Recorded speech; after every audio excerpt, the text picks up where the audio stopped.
Good morning, everyone. Good morning. I know you can't say good morning back. Um, my name's Jonathan Crisp. I'm one of the directors at BarnOwl.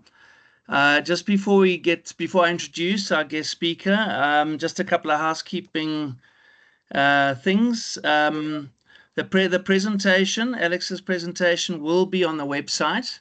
And afterwards, everyone's muted for now, but you can still put in the chat group, you can ask some questions. And then at the end, Cheryl will unmute everyone, and then we can ask Alex some difficult questions. Maybe. But let me introduce Alex. Alex, it's a wonderful pleasure having you with us. Thank you very much. Alex heads up innovation at IOCO. Alex is a globally recognized speaker and author in technology, in innovation, leadership, emerging technology, AI. We all know that AI has got huge upside and massive benefits, but Alex is going to cover some of those today, but we also know that there are some pretty serious risks involved in AI, from ethical to biases to regulatory. Um, Alex was also one of the founding members of the Metaverse Council, which is representing South Africa. Very well done, Alex. And the must-read book, which I've actually got, I don't know if you can see it there, Risking Irrelevance. I'm about three-quarters of the way through it, so I might have to read it again because I don't understand everything, even though it's written in English or basics that I probably should understand, but I'll have to read some of it again. But it's a really brilliant book. I ordered it on Amazon and it arrived here at home within 3 days. So it's a great book. So Alex, I'm going to hand over to you. But once again, thank you very much for your time, and we're looking forward to a great presentation. And yeah, over to you. Thank you. Thanks so much, Jonathan, and really great to be here. Hello, everyone. Nice to see we've got quite a lot of people on this call, which is great. Lovely to see people getting excited about technology because I get very excited about technology. Let me quickly share my presentation. And it's even working where it should be. One thing, and I make this joke way too often, but it's always true. Working in tech, I know the tech never works, but so far so good. So let's see how we go. So for today, as Jonathan says, oh wait, hang on. Did I share with sound? Did I share with sound? The technology might be Yes. working today. The human might not be. There we go. I have now shared with sound. So as Jonathan said, sorry, let's just get rid of Kevin. When in doubt, put that in the corner. Right, as Jonathan said, the topic today is looking at AI. We're going to be looking at the potential of AI, as well as how to manage and mitigate risks that are associated with AI. I think, as we know, AI is really moving absolutely apace. Just 2 years ago, people didn't really think about AI as we think about it today. And now organizations are using it left, right, and center, even if they're not really sure what they're doing with it. So what we're going to be looking at today, we're going to be talking about what is AI, very, very briefly, what we can do with it that's really, really cool and good, the risks and the red flags. We're going to look at some governance frameworks, and we're going to chat about ethical AI, and I'm going to give you some practical tips on questions you should be asking your organizations. But to start, just because I like to start these things off just with a little bit of a funny, I want to just play this little video for you. What's up, Internet? I'm north of the border, eh? At the TED conference. It's not short for Theodore, but nobody calls me Thomas, so it's cool. It's Tom at TED. Yes, Canada. So I love that little video. I love it's my good friend Tom Cruise, except that's not Tom Cruise. That is what we call a deep fake. That is person has the person who created that has never met Tom Cruise. He does not have the permission of Tom Cruise to use his likeness. But if you watch that video, I bet most of you thought, hey, there's Tom Cruise. And that's really what I'm here to talk to you today. We are getting to a point where AI is moving to a point where we can't really know all the time what is real and what is fake. And especially in your space, in the governance and the risk and compliance spaces, you guys need to be thinking about this. I chatted at an internal auditors conference last year, and I played this video, and everyone just sat there going, but what do we do about that? And I am going to be giving you some tips at the end of this, but we have to just bear in mind, it's an emerging space and things are changing really, really quickly. And it's awesome, but we've also got to temper that with a lot of critical thinking and a lot of knowledge, or at least asking the right questions. But let's have a little chat about what is AI? What is it really? So AI is actually an umbrella term. AI, as you may know, stands for artificial intelligence. And what that means is that it's really just about teaching machines to think, invert commas, by themselves. So machine learning is the first is the first sort of category under the tier of machine learning. And that's really with AI learning patterns so it can make decisions. So if you think, I love to use little analogies with this. So machine learning is like when you've got a young child and you're teaching them to put their clothes away, to put their laundry away. You're going to keep showing them every time. You're going to show them, the t-shirts go here, the undies go here, the socks go here. And by doing it over and over again, they eventually pick up the pattern and they can do it by themselves. So they're going to be able to learn how to do it by watching. Machine learning, exactly the same. The machine looks at data, lots and lots of data, looks at patterns, and it goes, okay, based on these patterns, I can see what's happening. And from that, it can give you insights, and it can make certain decisions, and can make and can give you certain data. Machine learning is the one that most organizations have invested in fairly heavily over the last 10 or 15 years, because it takes very large data sets that us as humans struggle to be able to go through very quickly, and lets it go through a lot of data very quickly to start getting those insights out without us requiring to sit there with Excel spreadsheets that are the size of, that are too big for us to really work with. So machine learning is like a really, really smart Excel spreadsheet. Then we get into deep learning. Now, deep learning is when we're starting to teach the computer to think like a human. It's very much layered learning, so it's one thing at a time. And the best way to think about this really is it's like recognizing a face, teaching it. So first you're going to look for the shape, looking for a nice oval. I'm going to look for the edges, got maybe little bits of ears, maybe there's some eyebrows, maybe it's going to notice where the eyes are. Then the next layer is going to look at where there's depth on this particular shape. And eventually, through adding all of those little layers, it's going to go, hey, that's Alex. That's how deep learning works. It takes the machine learning and it adds a layer on it to say, how does a human think? How does the human process into where this comes from? And this is where we get computer vision, which is really computers identifying pictures in a way we couldn't do just 20 years ago. But deep learning is teaching a computer to think in a similar way to how the human thinks. Then we get on to what we really think about as AI. When we talk about AI these days, we're really talking about generative AI, ChatGPT. So generative AI is an AI that creates new content that is based on what it's learned. And the best way to think of it here, it's like a jazz musician. It's learned the music, it's gone through everything, and it's going to be improvising now. It's going to be taking bits and pieces, it's going to be creating new stuff based on what it's learned, but it's not actually doing anything brand new. So it's a case that it's copying. It's not copying, it's remixing patterns. And generative AI exists because of what we call LLMs, or large language models. You don't need to know how they work, don't worry about it. But this is basically the massive underlying data set for stuff like ChatGPT, this being the internet. And it trains the AI to predict words so that you'll sound human. So ChatGPT is basically the world's smartest parrot. It is insanely well read, but it doesn't actually understand. And this is one of the critical things we really need to bring home, is it doesn't understand what it's giving you. The way that ChatGPT works is it predicts the next word that comes next. So when you say, tell me about this, it's not going to bring you the full answer going, I know that answer. It's going to go based on what you've told me and based on all the stuff I have underneath. I think this is what it should sound like, according to certain rules. So as long as you remember that ChatGPT And I'm going to use ChatGPT just as a catch-all here. You can use Copilot, you can use Gemini, you can use one of any type of generative AI.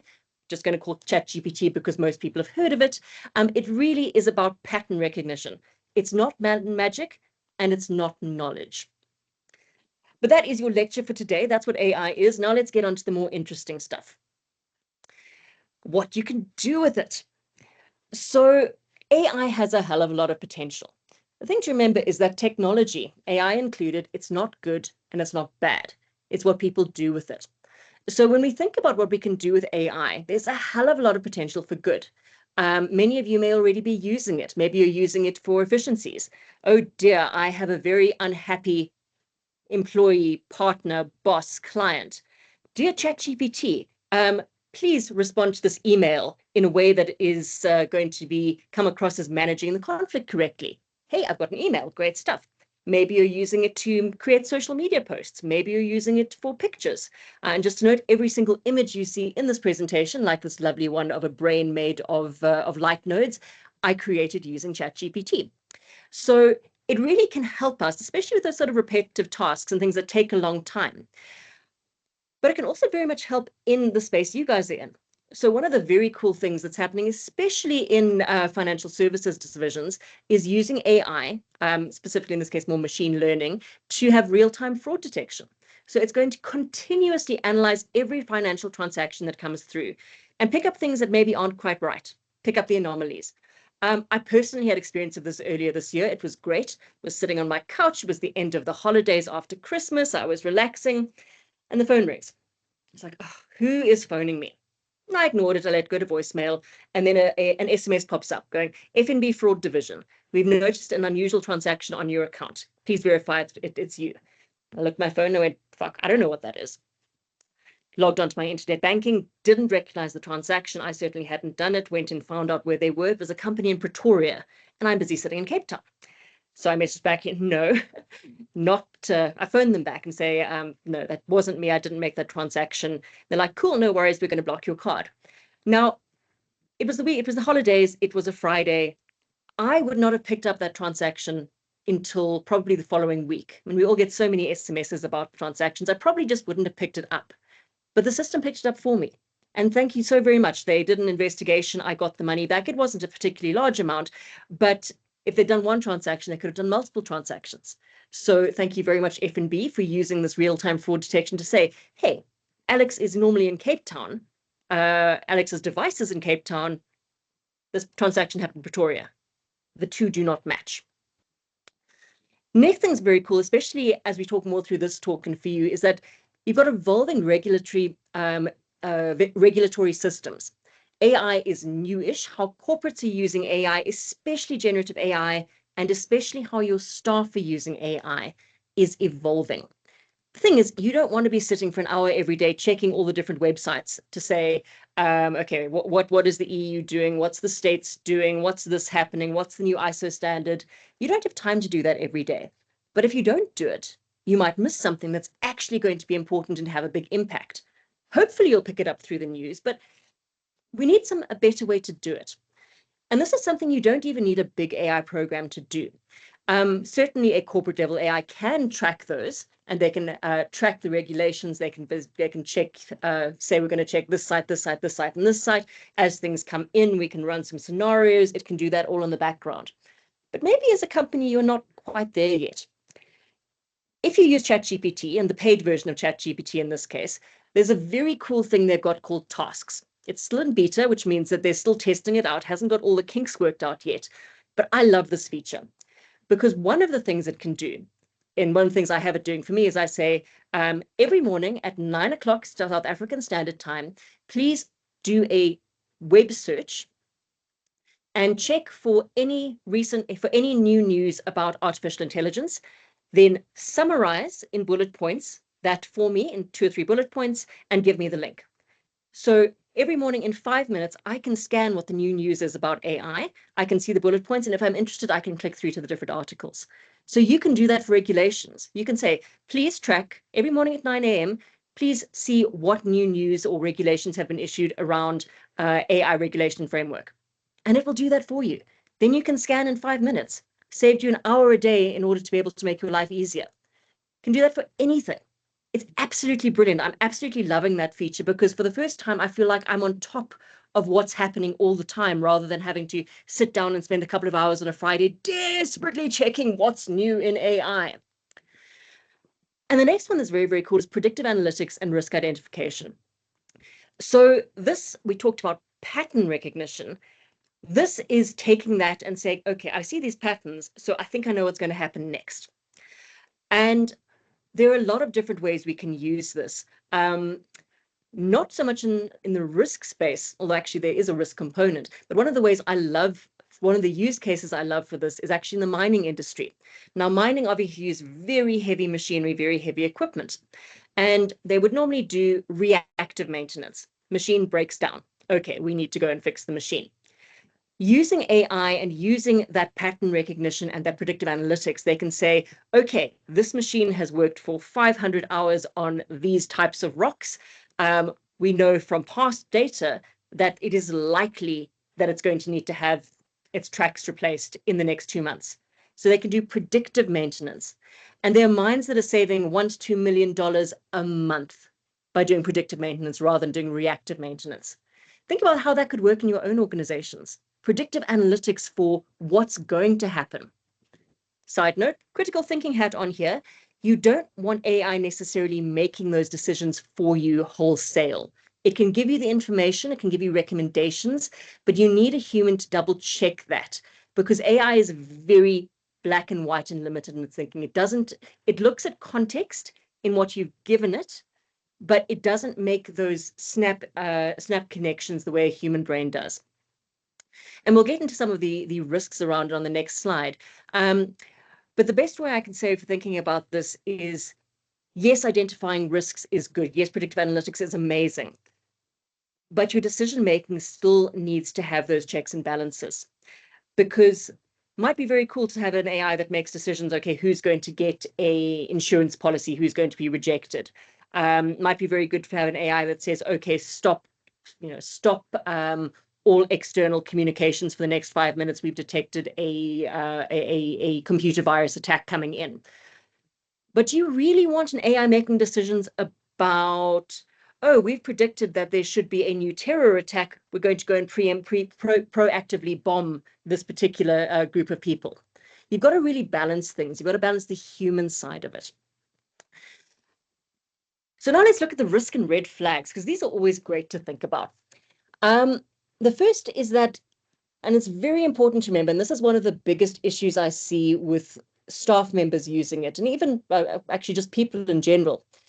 They think that ChatGPT and the like are infallible. They think that it's always going to give them the right answers. But here's the thing about ChatGPT. Much like a human, it is a very good bullshitter. So what that really means is even the best AIs in the world, the ones that are the most niched down for very specific use cases, trained only on, for example, legal data, the best in the world, according to a Stanford study, 83% accurate. It gets it wrong 17% of the time.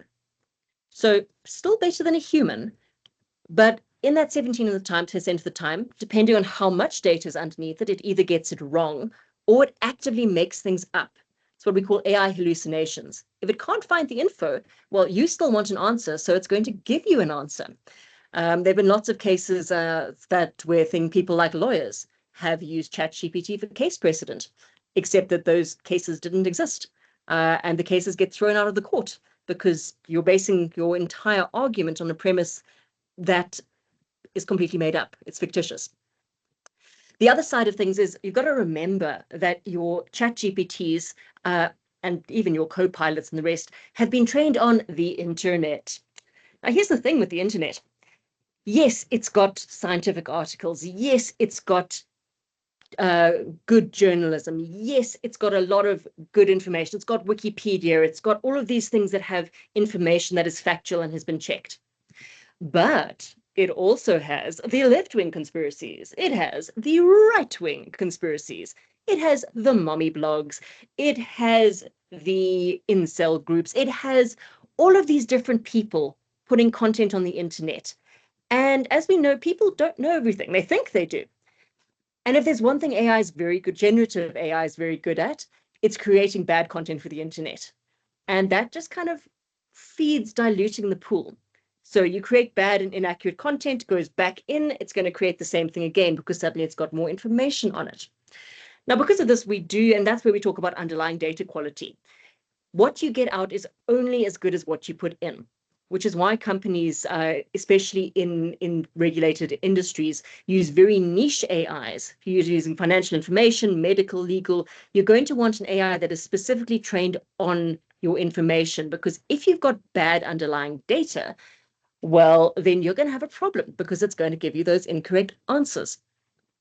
And when you are asking things of the internet, of ChatGPT, one of the big things that that people who create these engines have to think about is discrimination and bias. So they put in what we call guardrails. So if you ask ChatGPT about vaccines, for example, obviously it's a very emotive topic, but there are guardrails that have specifically been put in around vaccines to try to get a more scientific bent on that. There are guardrails that have been put in to avoid discrimination against race, against gender, etc. But they can only put these in as they find them. And it doesn't cover everything. One of the biggest places that I still see discrimination and bias is around things like neurodiversity. If you ask an AI engine to create an image of an autistic person 100 times, you're going to get 100 images that are almost the same every single time. So there's discrimination and bias that is not intentional on the AI's behalf. But that's why you've got to think about where is it getting its data from and what are the results it's giving you. If you are looking at a risk profile, you need to make sure that people who have the same sort of data and have the same sort of risk going in, that you're basing it on their actuals, not on the fact that they're a woman or they came from an impoverished background. You need to make sure that they are actually doing things. The AI is giving you the answers that are based on the now, rather than a bias that has been put in, not necessarily deliberately, but it's there. It is there. We saw Tom Cruise at the beginning. Deepfakes. Deepfakes are a big problem, and they're becoming more of a problem. At the beginning of last year, there was a case, company in Hong Kong. Employee was phoned by his boss and said, hey, look, I'm on vacation, but I need you to release this money. And because the employee's been good, he's done his risk training. He goes, look, can we hop on a call? I'm not supposed to just, do things while based on a phone call. Boss says, no problem. Hops onto a video call, Teams call, with not just his boss, but 2 or 3 other people from the company. Now, here's the thing. He knows those people. He has interacted with them. He knows what their backgrounds are. He knows how they move. He knows how they talk. And they had this conversation, and great. He released $22 million worth of money. But here's the thing. The only person on that call who actually worked for the company, who actually was the person who they said they were, was him. All the rest were deepfakes. They were real-time AIs superimposing images and voice onto that conversation. How do you guard against that? You have to start thinking about these things. Next one is on over-reliance and unintentional misuse. So this is more around where people don't really know what they don't know. So part of it is assuming that ChatGPT is always right. Part of it is using it for everything. But there's also that unintentional misuse. And this is where we really need to start thinking as companies from a risk perspective. Now, you are if you are a listed company, or even if you're not, if a staff member is putting in proprietary information into a public version of an AI, so a ChatGPT, they, without realizing it, are giving that proprietary information and they are putting it into the model. They are busy saying, okay, here's this proprietary info. OpenAI, who makes ChatGPT, add to the model. Here you go, you can have it. Now, it is unlikely that that information is ever going to surface, but it is possible. So if you are a listed entity in a closed period, Well, you can't get it to write your board report because actually you're in a closed period, and someone with the right prompt could actually get that information out. If you are, I work in technology, so coders often use AI to help them code or to review their code. If you're working for a client and you're getting AI to review their code, you're giving that code away, but it's not yours to give. It is your client's to give. So education is really, really important on how to use AI for your staff members. And the other side of things is, and we'll get to this, is that people, and I have this conversation a lot, we only use Copilot, or we've banned ChatGPT. Have you really? Because your staff members want their life to be a bit easier. So just because you've banned it, just because you said we only use this, doesn't mean that that's what's actually happening on the floor. I was reading a Forbes article, it got released today, based on new research around this, and was saying that 41% of employees that they surveyed were actively working against companies' AI policies. 35% of them were paying for their own AI because they didn't like the tools being supplied. 41% knew what the policy was and didn't like it, so they actually were doing their own thing. If they don't understand the why, they're going to, even if they're doing it on their phone or their other computer, they are going to use tools that you don't know about. You're going to use them in ways that you haven't thought about. And beyond that, there are thousands, literally thousands of different AI tools out there on the internet. Now, you can block ChatGPT, but unless you are the sort of company that only opens 5 or 6 websites, it is impossible to block them all. And even if they do, if you've got a personal cell phone sitting at your desk in the office, well, you can still look at your screen and copy information across. So people are using it and they're not realizing that what they're doing could actually be a big risk factor for their organization. And then privacy breaches. So here's the thing. It's not if it'll go wrong, it's when. And especially for new technology. So when ChatGPT was first launched a couple of years ago, they had a bit of a problem. With the right prompt, you could get proprietary information about individuals, about companies, you could get payment details, you could get banking details, you could go and say, do research on this company for me, and it would pull back, it would give you back proprietary info that you're not supposed to be seeing. So that's saying that just because it's something that is publicly visible doesn't mean it's ethically usable. So you have to be very, very careful. What data is it using and how is it giving it back? In the early days of this, back in about 2015, 2016, a hospital in the UK partnered with Google. They wanted to train a medical model. Great, no problem. Except that they used 1.6 million patient records and they gave it off to Google and said, okay, there we go train your model. They didn't get consent for that. People didn't consent for their information to be in the model. We're seeing a lot of legal cases at the moment, especially for images, but also for text, where people are saying, I did not consent for my artwork to be used in your model. I did not consent. This is a New York Times lawsuit. I didn't consent for all of our articles that are behind a paywall to be used for training. I didn't consent. And this is where we're seeing a lot of evolving regulation. What can they use?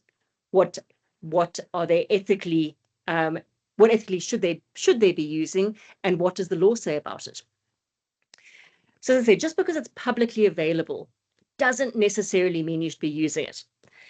And with the right prompt, and this is where the art thing comes up, please create me an image in the style of Salvador Dali. Not so much a problem. We know Salvador Dali was an artist. We know he did oil paintings.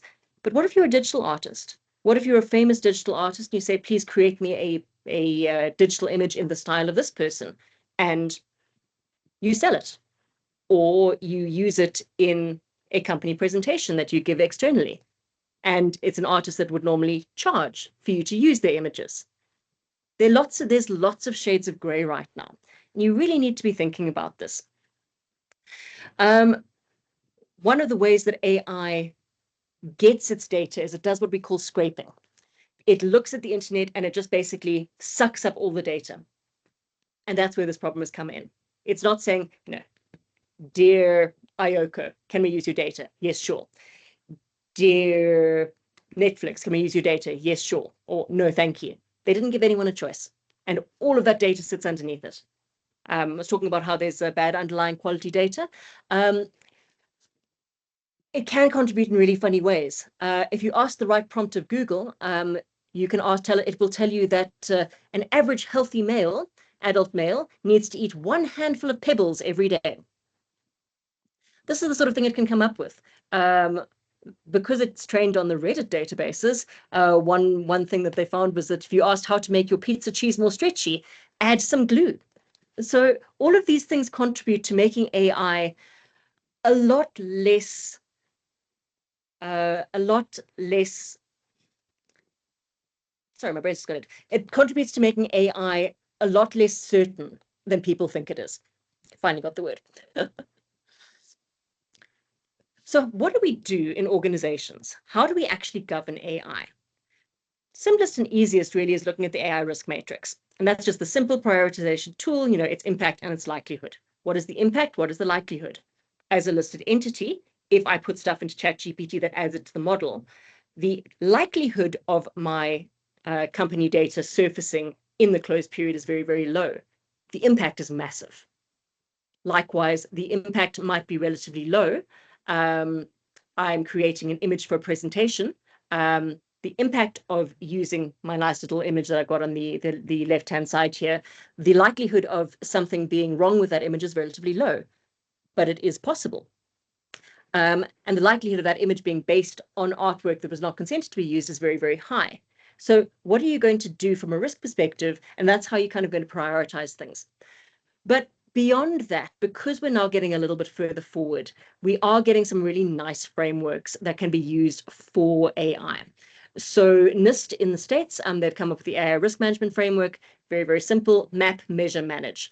But it gives organizations this common language on how to talk about AI governance and how to create a process for oversight.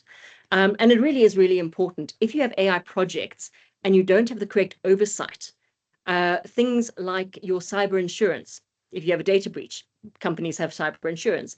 If you do not have the correct processes and policies in place around AI, and it's an AI tool that caused the issue, they might refuse to pay out. It can have very real financial implications for the company.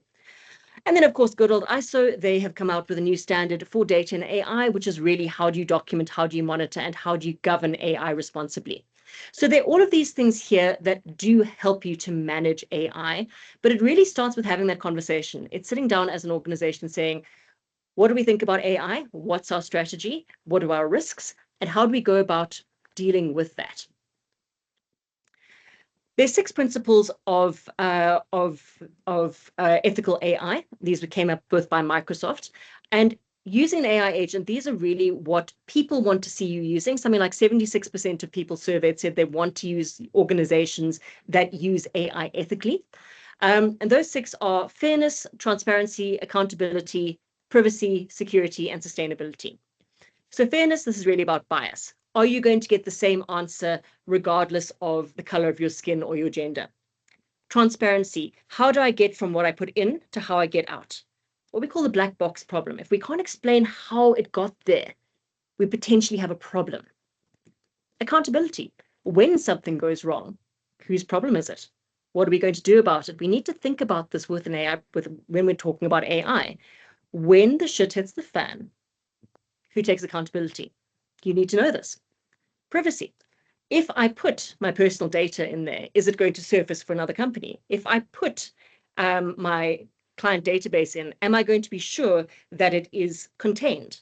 You need to make sure that the AI you are using is going to keep your data private and make sure that it is in a way that it's not going to cause data privacy breaches. You saw with Google, consent to get your private data up there. Security, obviously that's a pretty simple one. Make sure that it can't be hacked. Make sure that if you're using it, it is secure, it is contained, especially if you're using proprietary information.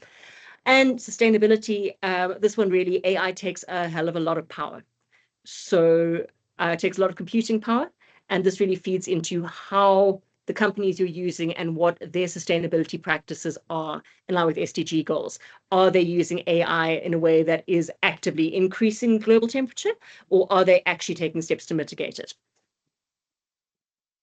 Ooh, stats. I love stats. McKinsey has just come out with their 2025 state of AI. There's over 101 countries, over 1,000 respondents, and then they did the various statistical analysis on it. So it's not just a straight, this is what the respondents are. And what they found is that globally, 78% of companies are formally, as in the company has put this in place and agreed to it and know that they're doing it, formally using AI in at least one department. 71% are formally using generative AI. So they're using a co-pilot, or they're using it to help write emails.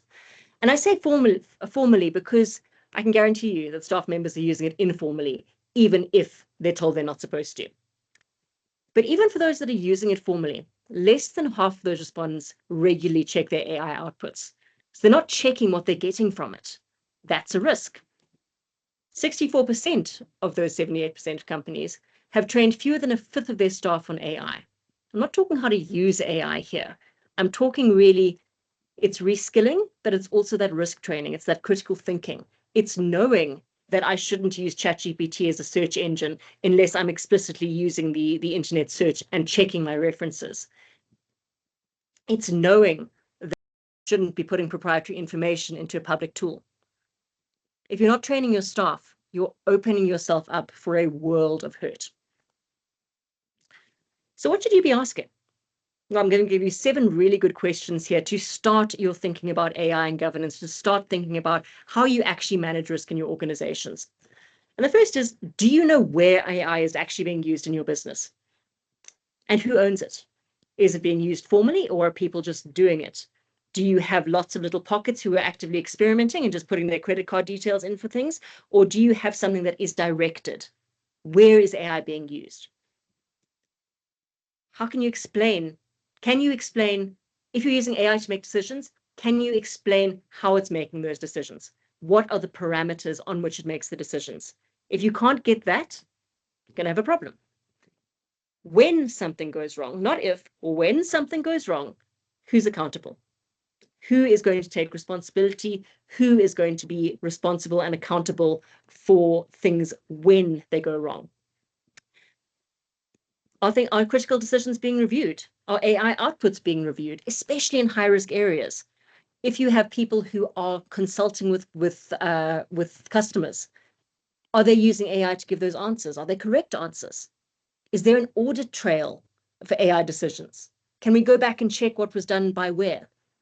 Are you tracking the regulatory changes? Do you even know what the regulatory environment says? Do you know what you have to do to make sure that you don't lose your cyber insurance in the case that something goes wrong? And one of the really, really important things is that, do your customers actually know when you're using AI? Do they know when they're interacting with it? And do they know how their data is used? Because just because they're not interacting, it doesn't mean you're not using that data. And part of ethical AI, and especially the younger generations, are very, very much concerned about being ethical and about using companies who are ethical. Finding out after the fact that their data has been used in a way, even accidentally, in a way that is going to cause them harm, or in a way that they didn't consent to, can cause a problem. So with all of these are your 7 questions to start the conversation. But what you really need to be doing is you need to be having conversations. You need to be getting involved in what is the AI policy. You need to be pushing this forward, whether it's in your department or whether it's in your company, because AI is awesome. It's cool. It can do so many awesome things, but it also opens us up for a lot of things we've never had to consider before. So on that note, I'm going to hand over to Q&A. I'm expecting lots of hard questions. This is obviously a very flying overview of AI and risk. Let me stop sharing. I could talk about this for the whole day. It's very hard to get me to shut up about stuff I find interesting. But yeah, I'd really like to thank Jonathan to really open the floor and hopefully give you guys some good insights. Thank you very much, Alex. That was excellent. Thank you. I'm sure there are lots of questions on the floor. I think Cheryl will unmute everyone. And then I think, guys, just put your hands up and go for it. And I'll just I'll hand it over to whoever puts their hands up. There we go. Tapelo is the first one. Hey, Tapelo. Hi, good morning, guys, and thank you so much for the very insightful presentation. We really appreciate it. I think one thing that I've noted from the presentation is the lack of actual regulations that are coming from different government departments or even nations, if we can call it that. I think then it begs the question to me that with such a powerful vehicle that is relaying so much information, misinformation, and all these other things, why is it not being regulated?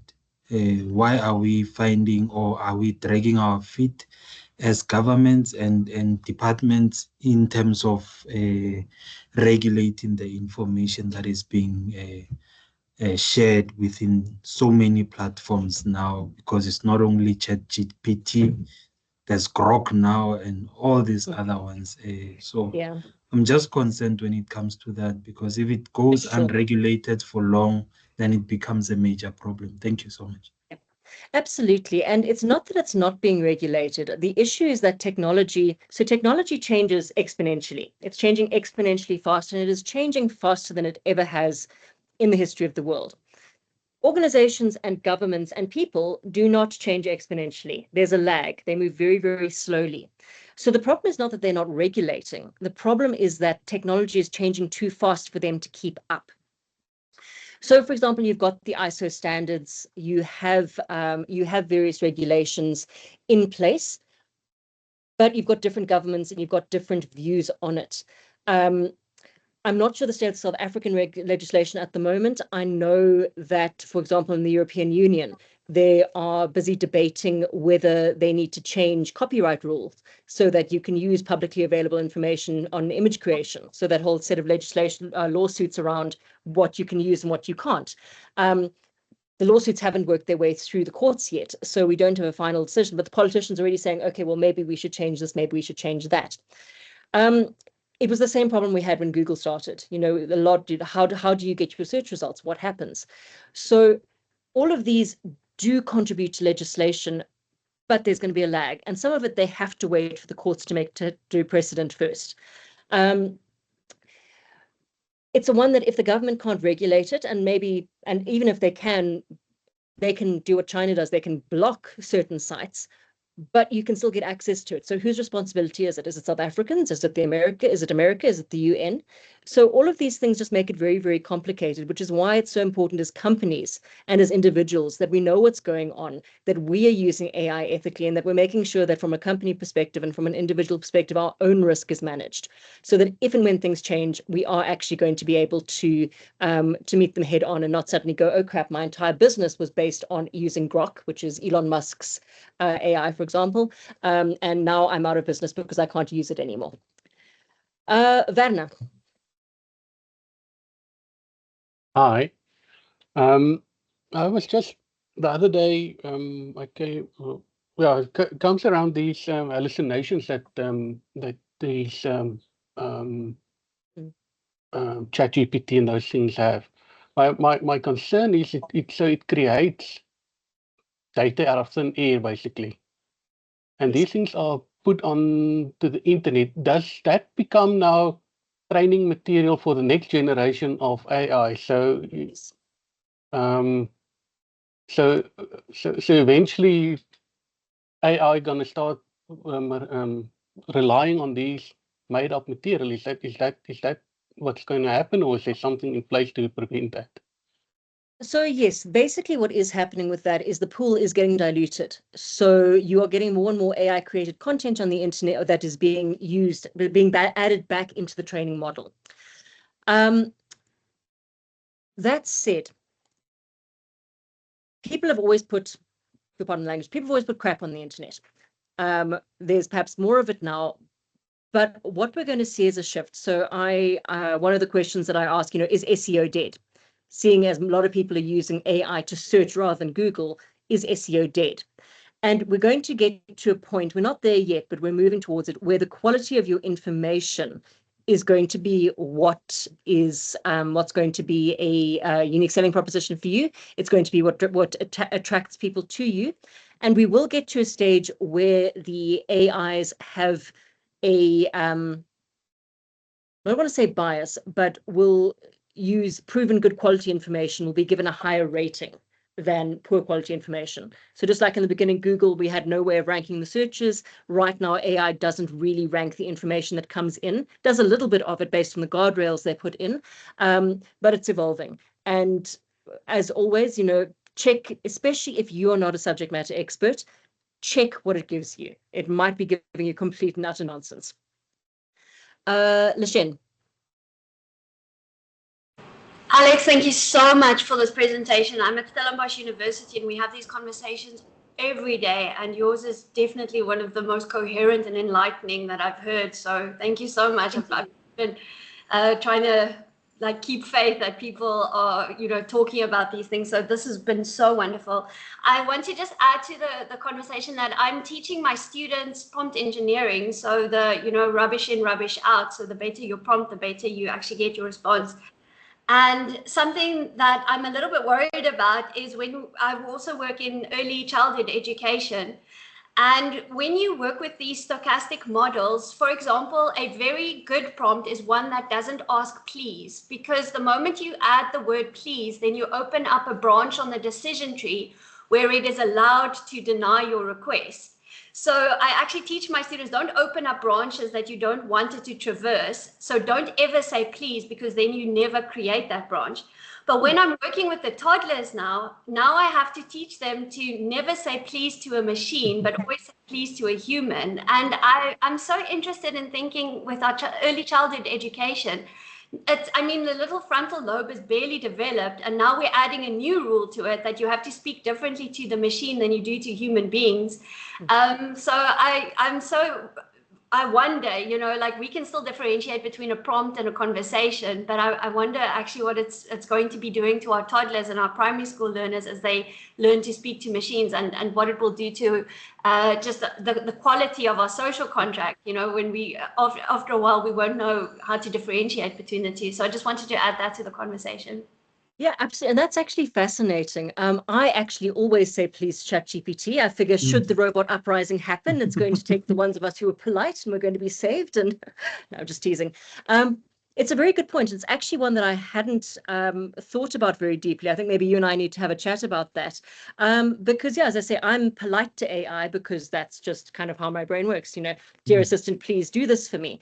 I hadn't considered in terms of the decision tree that, yes, actually you potentially open up from a pure logic point of view for it to say, no, I don't want to do that for you. So thank you. I think you and I need to have a chat. It's really interesting. Rashawn.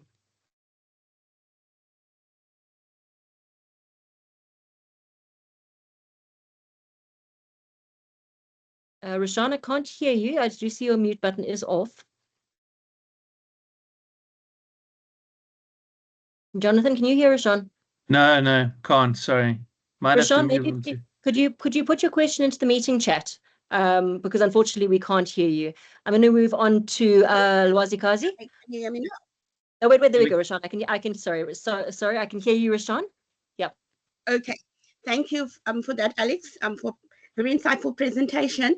I work in the public sector, and my question is more around how there is a South African policy AI framework out, but how do we go ethics and AI?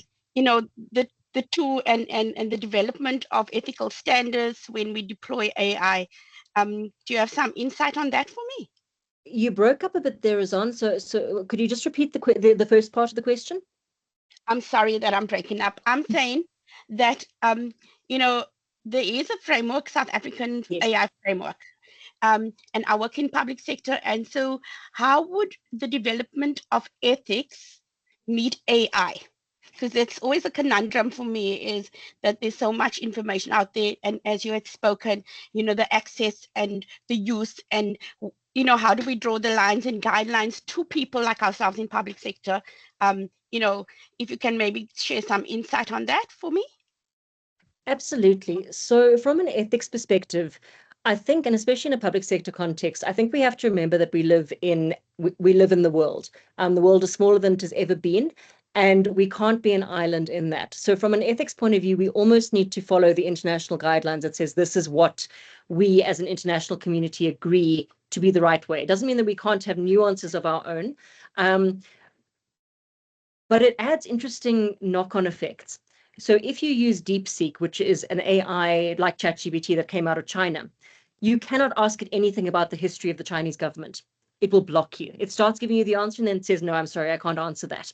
There we go, Lashane. It actually tells you it cannot answer that. So you can put on any computer program, be it an AI or other, you can put in rules that say, do this, don't do that. As an organization or as a public sector, as an individual, you can say, this is what I will use, what I will accept, and this is what I won't. But as public sector, you need to be part of the global community to say, this is what the standards are, and this is because we're using tools that are created outside of South Africa. We need to know what the global standards are, and we need to be able to then apply that here. And we also need to be able to feed back into the conversation that says global standards are this, but actually have you considered this? Because obviously as South Africans and as Africans, we have a very different context to the rest of the world. I don't know if that fully answers your question. I think it's an interesting debate we could have a very long chat on. Does that give you at least a little bit of insight? Perfect, thanks, Rashan. Okay, Lwazikazi. Thank you, Alex, and thank you, BarnOwl, for this session. I think my question is also related to what Roshan has just asked, but instead of it being a, legislation or regulation, but like more for the company, there's these questions that you have suggested in your presentation, but it feels like such a deep and dark rabbit hole. Where does even a company start to I don't know, because what the companies are going to do is to put policy in place to say this is what is allowed, this is what is not allowed. But I feel that is, it's not even the scratching the surface in terms of how dangerous and how deep the problem can get. So I mean, how would you even what would you be your suggestions to answer these questions in terms of do we know where AI is being used in a company? How does a company start to figure that out? Can we explain how the AI makes decisions? Where does a company start to even try and answer those questions? Because one thing is for sure, we're all going to put policies in place. But for the very nature of this giant that we're dealing with, it feels like such a deep and dark hole that a company can find itself in so much trouble. I don't know if you get my question, Alex. Absolutely. So first thing is that companies have to accept, they have to accept the genie is out of the bottle. You cannot put it back in. So that is thing number one. Thing number two is, yes, they're going to run off and they're going to make policies that no one is going to read and everyone is going to ignore. Even if I ask on this forum, I bet if I said, who has read every policy their company has? If I get two hands, it would be a lot. And when was the last time your policies were reviewed? I mean, I laugh because I did an AI project where we were training it on some company data and we used processes and policies as a POC. And I said to it, what is the company dress code? And the company dress code has not been updated since 2015. And it says you may not wear jeans except on a Friday. So I very purposefully had our CEO in and he was wearing jeans and it was about a Wednesday. And I asked this question. I looked at him going, what are you wearing? You're against policy. But as to your question, where do you start? So everyone jumps to policy. Do this, don't do this. And especially when you bring the cybersecurity guys in. If you want to really get a hardline view in it, have a chat to your chief security officer. Because yeah, if they're crying in the corner, they've just read the latest AI or the latest thing that AI can do. But really, it's firstly about having and if you don't have anything, it's about having that IT steering committee. It's about, AI steering committee. It's about getting a group of stakeholders together across the business and saying, what do we plan on doing with it? It's not just something that has to sit at Exco. And then in terms of long-term, my biggest recommendation, in fact, first thing you do before policy is train. Go to your staff and say, we know you're going to use AI.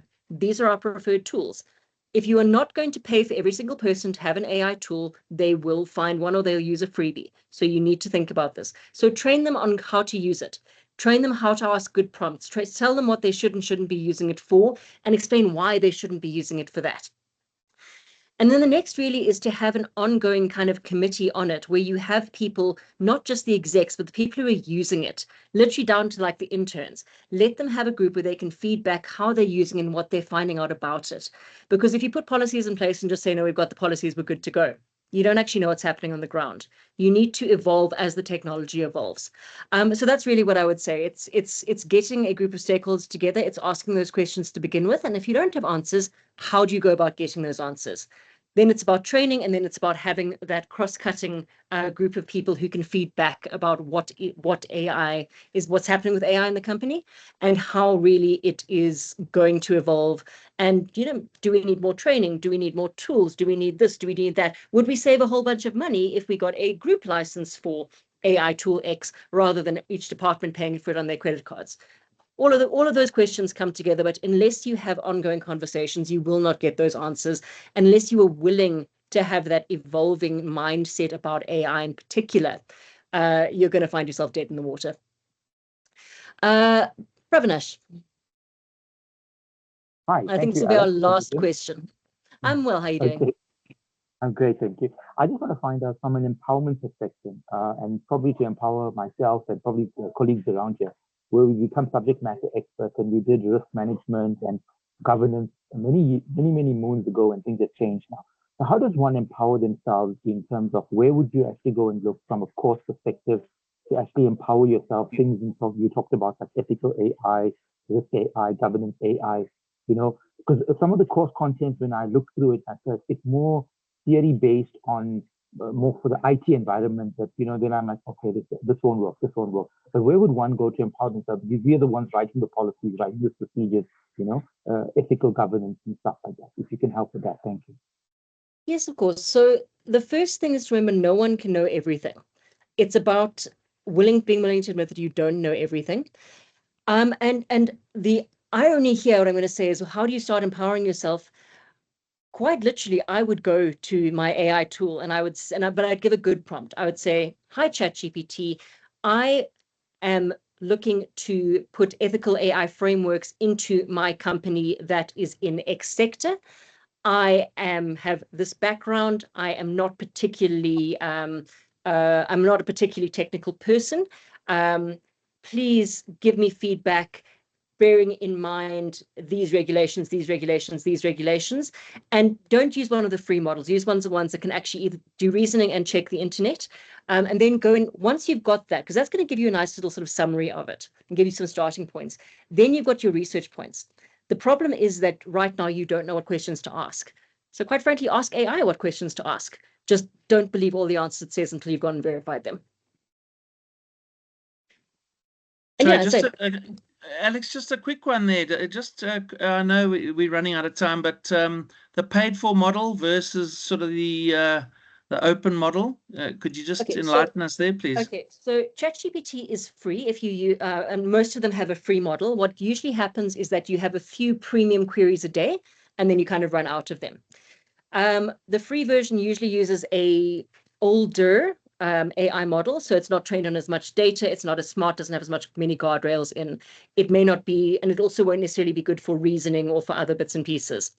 If you pay for the premium version of ChatGPT, it's about $20 per use for a personal license, or $25 per person for a team license. Obviously, you can chat to them about enterprise as well.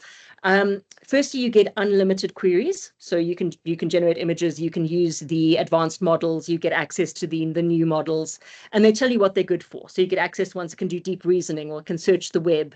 But what I particularly like about the paid for models, I have the option to say, do not add to model. I do not want any of the answers you generate for me to go back into the pool, which also gives me a safeguard that if I happen to put information there that I shouldn't have, it's not going to go back into the model. Just side note here, from a risk perspective, they do keep the data for 30 days they do keep the data for 30 years, just 30 days, not years, 30 days, just in case they get served with a summons. But if you have that put on, it won't add it in. In fact, if you use the premium now, you'll see a little thing that says temporary at the top. So you can also just put that for any chat, and then it's not going to save anything, and it's not going to be added to learning about you. And also just pick the 10 o'clock. Just pick the tool that's going to work best for you. ChatGPT is great, but it is a sort of very broad one. If you're doing something specific, please, for the love of God, go and find a tool that is specific for that. Don't use ChatGPT for financial analysis or writing your legal contracts, for example. There are AIs that are specific to do that. They're going to give you better results. It is 10 o'clock. I am going to have to go. Jonathan, thank you so much. Everyone, thank you so much. I've really enjoyed being here. And I do encourage you, please do reach out to me on LinkedIn. I am fairly active there, although I do go through spates, and look forward to chatting to you again soon. Hope you have a wonderful day. Thank you very much, Alex. Thank you. Cheers. Keep well. And Cheerio. Good. And thank you, everyone, for joining us. Really appreciate your time. We had a very good turnout. So the presentation will be on the website, on the BarnOwl website, and we'll have Alex's details there as well. So have a wonderful day, everyone, and thank you very much. Thank you. Thank you. Okay, Thank bye. you. Bye. Bye. Thank you. Bye. Thank you. Bye. Thank you. Bye.